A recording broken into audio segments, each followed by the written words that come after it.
పోలీసులమ్మా. మళ్ళీ accident చేసావుగా? Just touch అయింది, నేను యాక్సిడెంట్ చేయలేదు, జస్ట్ టచ్ అయిందని. జస్ట్ టచా? నువ్వు గుద్దిన గుద్దుడికి కుక్కర్ లో పాప్కార్న్ ఎగిరినట్టు ఎగిరాడు వాడు. పద స్టేషన్ కి. అంకుల్ అంకుల్ స్టేషన్ పద పద పద. హెయిర్ కి ఆయిల్ పెట్టుకుని ఉన్నాను.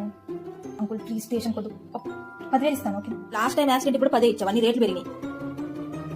15 ఫిక్స్, 15,000 ఇస్తాను. ఓకే ఓకే, గూగుల్ పే చేస్తాను అంకుల్, సేమ్ నెంబర్ కదా? Okay okay. తెలివి లేదు, మేము చదువుకున్నాం.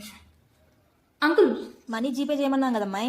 పే చేస్తాను అంకుల్, ఇప్పుడే కదా మీరు వెళ్ళింది. 15,000 అంటే 1, 10, 100, 1000, 10,000, 15,000 అంటే 4 సున్నాలు. మళ్ళీ చేస్తున్నాడు ఏంటి? అంకుల్ 1,50,000 పంపించావమ్మాయి నువ్వు. ఎన్ని సున్నాలు ఉంటాయో కూడా తెలియదు, చదువుకోలా? అంటే ఫ్యూచర్ లో మళ్ళీ ఏదైనా యాక్సిడెంట్ అయితే ఉంటాయిలే, పదే పదే మీరు ఇంటికి రాకుండా. అంటే ఆపవా ఏంటి ఇంకా యాక్సిడెంట్లు?